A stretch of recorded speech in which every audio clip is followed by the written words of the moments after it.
Guys, how's it going? Welcome to this video. Man, I'm having a bit of a messy day today doing this axle on the driver's side of a town and country.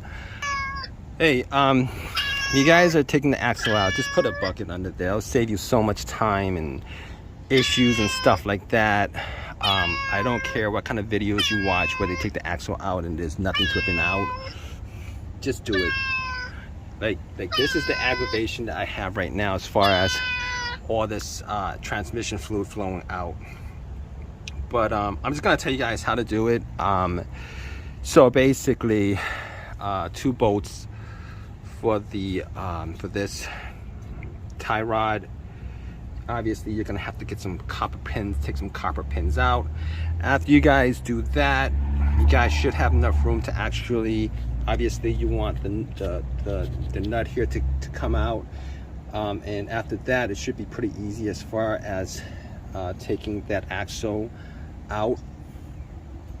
Problem was actually was taking the axle out of the motor.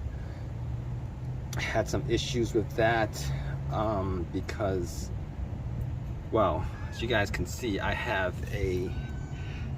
You guys watch a video of this, they used like a pry bar. I tried using the pry bar, it really didn't do much. After this video, I'm gonna have to figure out all the issue with the fluid and stuff like that. But I use a vice grip connected to a 5-pound swing hammer, and a couple of times popped out. And once it popped out, all the fluid came out. Really a pain in the butt, as you guys can see. But as far as putting this in, it's pretty easy. You're gonna have to use maybe a hammer, put the bolt out, and maybe just pop it in. That way, yeah, I mean, not the hardest job, but obviously it'll get real messy on you if you don't you know, if you're not prepared for like a bucket and stuff like that, which is what I should have used. Forgot about that a little bit, and this is quite a mess going on here. So that's my video. You guys are doing this. Probably the hardest part was trying to get this out. I don't think a pry bar is gonna work. If you guys are using a pry bar, this is the setup that I'm using. Probably would work better if you use this setup. Anyway, I'm gonna pop it in, I'm gonna clean this mess up, and we're gonna finish this job up. Leave a comment, please subscribe, give me a thumbs up if you guys like this video. Guys, how's it going? Welcome to this video. Man, I'm having a bit of a messy day today doing this axle on the driver's side of a town and country. Hey, you guys are taking the axle out, just put a bucket under there. It'll save you so much time and issues and stuff like that. I don't care what kind of videos you watch where they take the axle out and there's nothing dripping out. Just do it.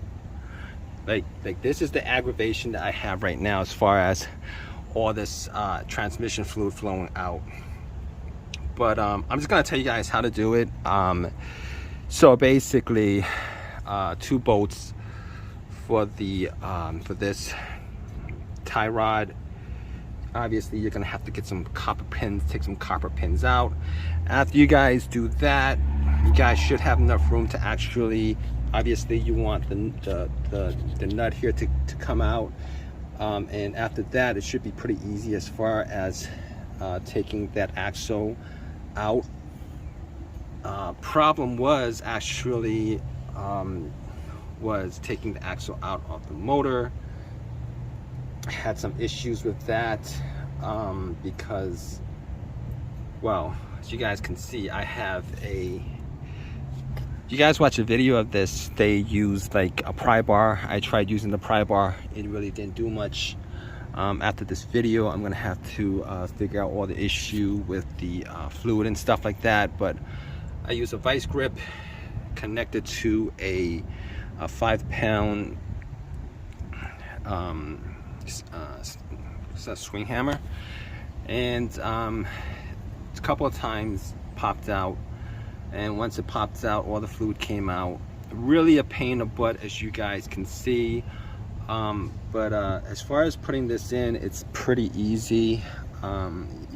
You're gonna have to use maybe a hammer, put the bolt out, and maybe just pop it in that way.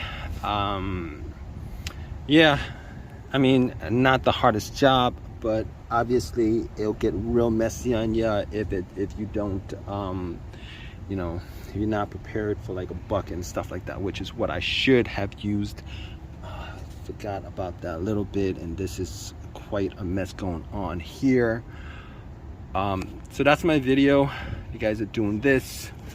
Probably the hardest part was trying to get this out. I don't think a pry bar is gonna work. If you guys are using a pry bar, this is the setup that I'm using. Probably would work better if you use this setup. Anyway, I'm gonna pop it in, I'm gonna clean this mess up, and we're gonna finish this job up. Leave a comment, please subscribe, give me a thumbs up if you guys like this video. Guys, how's it going? Welcome to this video. Man, I'm having a bit of a messy day today, doing this axle on the driver's side of a town and country. Hey, you guys are taking the axle out, just put a bucket under there. It'll save you so much time and issues and stuff like that. I don't care what kind of videos you watch where they take the axle out and there's nothing dripping out. Just do it. Like this is the aggravation that I have right now as far as all this transmission fluid flowing out. But I'm just gonna tell you guys how to do it. So basically, 2 bolts for the for this tie rod. Obviously, you're gonna have to get some copper pins, take some copper pins out. After you guys do that, you guys should have enough room to actually, obviously you want the nut here to come out. And after that, it should be pretty easy as far as taking that axle out. Problem was actually was taking the axle out of the motor. I had some issues with that because, well, as you guys can see, I have a, you guys watch a video of this, they use like a pry bar. I tried using the pry bar, it really didn't do much. After this video, I'm gonna have to figure out all the issue with the fluid and stuff like that. But I use a vice grip connected to a 5-pound swing hammer, and a couple of times popped out, and once it popped out, all the fluid came out. Really a pain in the butt, as you guys can see. But as far as putting this in, it's pretty easy. You're gonna have to use maybe a hammer, put the bolt out, and maybe just pop it in that way. Yeah, I mean, not the hardest job, but obviously it'll get real messy on you if you don't you know, if you're not prepared for like a bucket and stuff like that, which is what I should have used. Forgot about that a little bit, and this is quite a mess going on here. So that's my video. You guys are doing this. Probably the hardest part was trying to get this out. I don't think a pry bar is gonna work. If you guys are using a pry bar, this is the setup that I'm using. Probably would work better if you use this setup. Anyway, I'm gonna pop it in, I'm gonna clean this mess up, and we're gonna finish this job up. Leave a comment, please subscribe, give me a thumbs up if you guys like this video, guys.